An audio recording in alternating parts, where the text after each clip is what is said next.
Hello Pawan, నేను అజయ్ని. చెప్పరా అజయ్. ఇది నెట్ లో సెర్చ్ చేస్తున్నాను రా. నెట్ లో సెర్చ్ చేస్తుంటే ఇది నేవీని రైల్వే పడ్డాయి, ఆర్ఆర్బీ పడ్డాయిరా. పెట్టరా.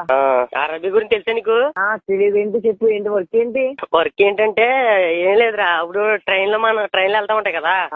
ట్రైన్లు వెళ్ళినప్పుడు దారిలో ఒకసారి కరెంట్ పోద్ది. కరెంట్ పోయినప్పుడు లైట్లు ఆరిపోతాయి కదా. మరి లైట్లు ఆడిపోతాయి. లైట్లు ఆరిపోయినప్పుడు ఏంటంటే నువ్వు ట్రైన్ కి ఎదుర్కొంటాను బ్యాటరీ లైట్ పెట్టుకుని పరిగెట్టాలి. చేస్తావు మరి నువ్వు. అదే నువ్వు అప్లై చేస్తున్నావా? అంటే మా డాడీ అన్నారు నువ్వు ట్రైన్ ఎదుర్కొండా పరిగెట్టలేవు, వద్దురా అన్నారు. అంటే నేను ఫిట్ బాడీ కాదు కదా అది. నేను నేవీకి పెట్టుకుంటున్నాను, నీకు రైల్వేకి పెట్టనా? మన వాళ్ళు ఎవరైనా అప్లై చేస్తున్నారు రైల్వేకి? లేదురా, అంటే వాళ్ళు కూడా కొంచెం ఫిట్ గా లేరు. కానీ ప్రమోద్ గడు అప్లై చేస్తున్నాడు. ప్రమోద్ గడు ఫిట్ గా ఉంటాడు కదా, ఆడు పరిగెడుతున్నాడు. ఇంకోటి ఏదన్నా, ఇంకోటి ఏంటి? అది నేవీరా. అది ఏంటంటే దాని గురించి చెప్పు. షిప్లు ఉంటాయి కదా, షిప్లు వెళ్తాయి కదా, మన అయ్యి దారిలో ఆగిపోతా ఉంటాయి. ఒకసారి ఇంజిన్ ప్రాబ్లం వచ్చినప్పుడు వాటర్ ప్రూఫ్ బెల్ట్ ఇస్తారు ఒకటి, మనం మునిగిపోకుండా. సముద్రంలో దూకేసి షిప్ని గంటాలి. నీకు ఈతొచ్చు కదా, నువ్వు దూకేస్తావు కదా. నాకు ఈతొచ్చురా. అదే నీకు ఈతొచ్చు కదా, నీకు నేవీకి.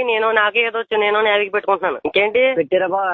డబ్బులు అయి నేను పంపుతాను, వచ్చిన డబ్బుల గురించి ఆలోచించరా బాబు. డబ్బులు నా దగ్గర బోల్డ్ డబ్బులు ఉన్నాయి. అదే ప్రమోద్ గడు అవినీతి పెడతారా?